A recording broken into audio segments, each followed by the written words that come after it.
April 9, 1917, Vimy Ridge, France. The pre-dawn darkness sits heavy over the muddy trenches as Lieutenant Harold MacDonald of the Canadian Corps 2nd Division checks his ammunition for the third time. The 24-year-old former bank clerk from Toronto has survived 8 months on the Western Front, but today will be different. Today, the Canadians will attempt what the French and British have failed to do for 3 years: take Vimy Ridge. MacDonald carries a rifle that his commanding officers have called a disgrace. A weapon so problematic that Canadian soldiers have been known to kick it aside on battlefields and pick up British Lee Enfields from fallen comrades. Yet this same broken rifle will, within hours, begin fundamentally changing how the Germans fight this war. Few outside the sniper corps know that the Ross rifle, despite its catastrophic failures as an infantry weapon, possesses one characteristic so exceptional that it will force the German army to abandon a tactical advantage they've held since 1914.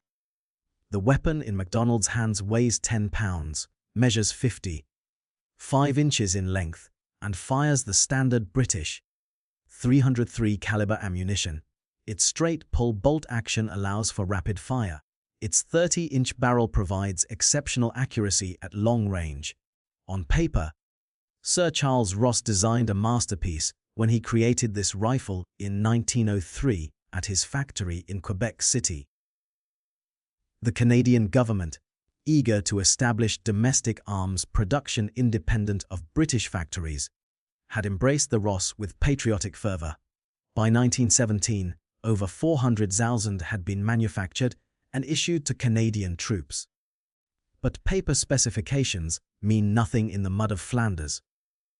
Sir Charles Henry Augustus Frederick Lockhart Ross, 9th Baronet of Balnagown, was not a man accustomed to failure. Born into Scottish aristocracy in 1872, Ross had distinguished himself as both a sportsman and inventor before turning his attention to military rifle design. His interest in firearms began as a competitive shooter, where he became intimately familiar with the limitations of existing military rifles. The Lee Enfield, standard issue for British and Canadian forces, was reliable but not particularly accurate. Ross believed he could do better. His design philosophy centered on precision. The Ross rifle incorporated tight tolerances and machining standards more appropriate for a target rifle than a military weapon. The straight pull bolt eliminated the upward motion required by traditional turn-bolt actions, theoretically allowing faster cycling. The long barrel and precision rifling provided exceptional accuracy at ranges exceeding 600 yards. In controlled conditions, at organized shooting competitions, the Ross performed brilliantly. Canadian marksmen won matches across North America using Ross rifles. Ross secured contracts with the Canadian government in 1905, arguing that Canada needed its own rifle manufacturer for national security. The government, led by Prime Minister Sir Wilfrid Laurier, agreed. The Ross Rifle Factory in Quebec City became a source of national pride, employing hundreds of workers and producing a distinctly Canadian weapon. When war broke out in August 1914, every Canadian soldier sailing to Europe carried a Ross. They would learn to hate it. The Ross rifle's problems became apparent within months of arriving in France. The weapon that performed flawlessly on Canadian shooting ranges proved catastrophically unreliable in combat conditions. The tight tolerances that provided accuracy became the rifle's fatal flaw when exposed to mud, dirt, and the grime of trench warfare. The bolt would jam. Not occasionally, but frequently, sometimes after every few rounds. Soldiers attempting to clear the jam found that the straight pull bolt could be reassembled incorrectly. allowing the rifle to fire once before the bolt blew back into the shooter's face. At least 12 Canadian soldiers died from this defect alone. The bolt head, if not seated properly, would separate during firing. The weapon was literally killing the men who carried it. The 30-inch barrel, while accurate, proved unwieldy in the close quarters of trench raids.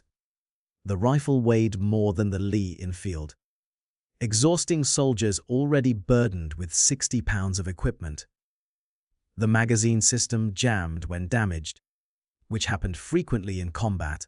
British .303 ammunition, manufactured to looser tolerances than Canadian rounds, caused extraction failures. Cases would stick in the chamber, requiring soldiers to hammer them out with cleaning rods while under fire. During the Second Battle of Ypres in April 1915, Canadian soldiers faced German chlorine gas attacks while armed with Ross rifles. As the gas rolled across no man's land, desperate men tried to fire through improvised masks, only to find their rifles jamming in the critical moments when rapid fire meant survival. After the battle, Canadian trenches were littered with discarded Ross rifles. Soldiers had thrown them away and picked up Lee Enfields from British casualties. Courts martial followed. Officers demanded explanations for why their men had abandoned issued weapons. The soldiers' explanation was simple. The Ross rifle would get them killed. By 1916, Canadian casualties were mounting, and the rifle had become a political scandal. Sam Hughes, the Canadian Minister of Militia and Defence who had championed the Ross, stubbornly defended the weapon even as evidence of its failures multiplied. Hughes argued that poor maintenance and soldier incompetence, not design flaws, caused the problems. His position became untenable as casualty reports specifically mentioned rifle failures. Hughes was dismissed from his position in November 1916. The Canadian Corps began unofficial replacement of Ross rifles with Lee Enfields taken from British supply depots. By early 1917, most Canadian infantry had switched weapons, though the changeover remained officially unauthorized.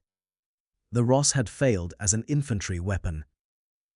Its story should have ended there, remembered only as an example of how politics and national pride could compromise military effectiveness.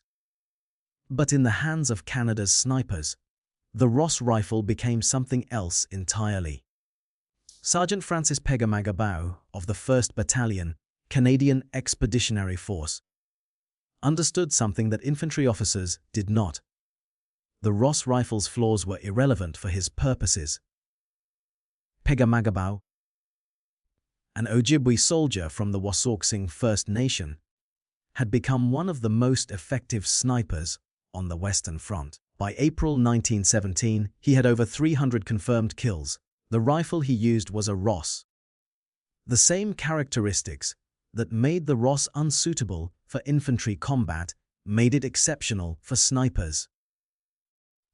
The tight tolerances that caused jamming in muddy conditions provided unmatched accuracy in the controlled environment of a sniper position. The long barrel that proved unwieldy in trench raids delivered flat trajectory and maintained velocity at extreme range.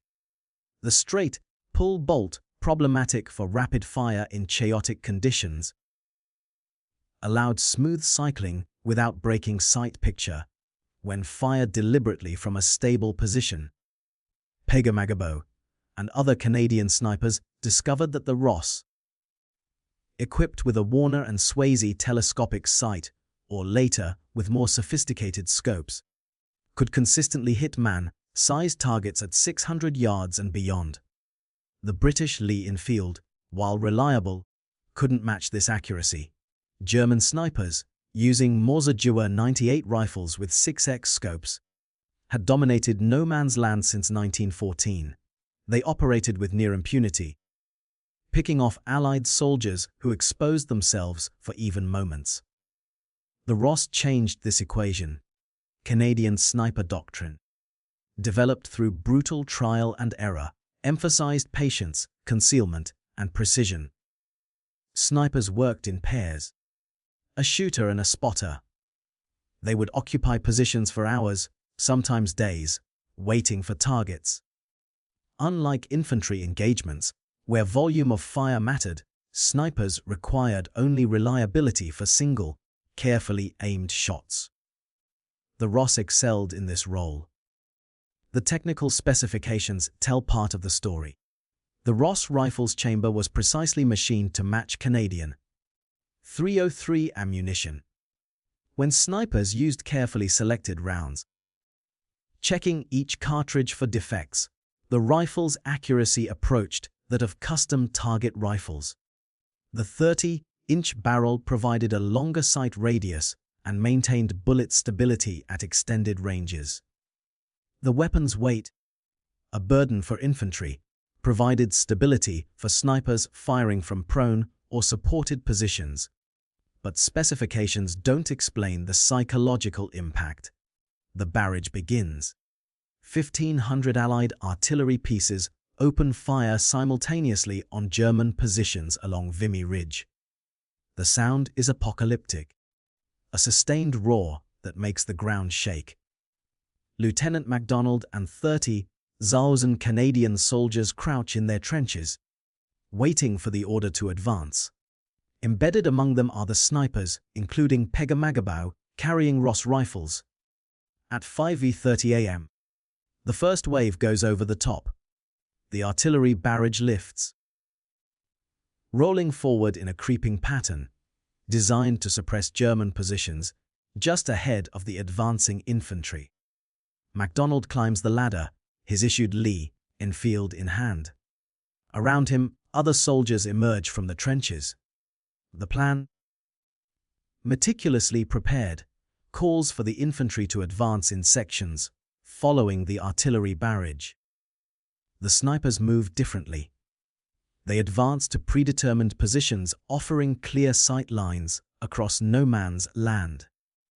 Pegamagabau reaches a shell crater 200 yards from the Canadian trench and settles in. His spotter, using field glasses, begins scanning German positions. The artillery has destroyed much of the German front line, but their secondary positions remain intact. Through his scope, Pegamagabau sees movement in a German trench 500 yards distant. A figure rises, likely an officer organizing his men. Pegamagabau adjusts for wind and distance. His finger tightens on the trigger. The Ross fires. The figure drops. The bolt cycles smoothly. Pegamagabau is already scanning for his next target. This scene repeats across the Canadian advance. German soldiers who expose themselves to fire at advancing Canadians become targets for snipers armed with Ross rifles. The accuracy is devastating. German soldiers, accustomed to suppressing Allied advances with relatively impunity from protected positions, find themselves vulnerable at ranges they'd previously considered safe. German snipers attempt to counter. They rise, seeking targets through their scopes. Canadian snipers are waiting. At 600 yards, the German Mauser and the Canadian Ross are both capable of precise fire. But the Ross, with its longer barrel and carefully selected ammunition, holds a slight advantage. More critically, Canadian sniper training has emphasized camouflage and positioning. German snipers, looking through scopes, present distinctive profiles. The glint of scope glass catches light. By noon, the Canadians have captured the German front line. By evening, they hold Vimy Ridge. The battle continues for 3 more days. But the crucial breakthrough occurs in those first hours. Canadian snipers, armed with Ross rifles, have neutralized German snipers and suppressed defensive positions with unprecedented effectiveness. Within 2 weeks of the Vimy Ridge assault, German intelligence officers notice a disturbing pattern in casualty reports. Sniper casualties have increased dramatically when engaging Canadian positions. Initial assumptions blame improved Canadian tactics or increased sniper numbers. The truth is more specific. The Ross rifle's exceptional accuracy is killing German snipers through their scopes. The physics are straightforward, but the implications are profound. A rifle scope magnifies the target, but it also requires the shooter to align their eye closely with the lens. This alignment creates a vulnerable point. A bullet entering the scope will continue through the lens and into the shooter's eye. At 600 yards, this is a difficult shot requiring both accuracy and luck. The Ross rifle, in skilled hands, delivers both with sufficient frequency to make German scopes a liability rather than an advantage. German after-action reports from April and May 1917 document multiple instances of snipers killed by shots through their scopes. The Canadian snipers aren't specifically aiming for scopes. They're aiming center mass at visible targets. But the Ross's accuracy means that shots impacting slightly high-strike scopes mounted on German rifles. The results are catastrophic for the men behind those scopes. By June 1917, German sniper doctrine begins changing.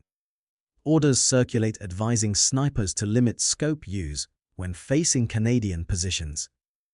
Some German snipers remove scopes entirely, reverting to iron sights to reduce their visual profile. This eliminates their accuracy advantage. Others adopt more extreme camouflage and concealment, limiting their effective engagement time. The tactical balance shifts. For 3 years, German snipers have dominated no man's land, suppressing Allied movement and inflicting steady casualties. The Ross rifle, in the specific context of counter-sniper operations, neutralizes this advantage. German snipers facing Canadian positions become cautious, conservative, less aggressive. This allows Canadian infantry greater freedom of movement. The irony is absolute. The rifle that failed so catastrophically as an infantry weapon that Canadian soldiers threw it away in combat has become the weapon that forces German snipers to abandon their primary advantage. The same tight tolerances that caused jamming provide the accuracy that kills through scopes. The long barrel that made trench fighting awkward delivers the flat trajectory needed for 600-yard precision. Quantifying the Ross rifle's impact on German sniper doctrine requires examining casualty statistics and tactical reports from 1917 and 1918. German sniper casualties in sectors facing Canadian troops increased by approximately 40% in the months following Vimy Ridge compared to the previous year. British sectors, where Ross rifles were not employed by snipers, showed no comparable increase.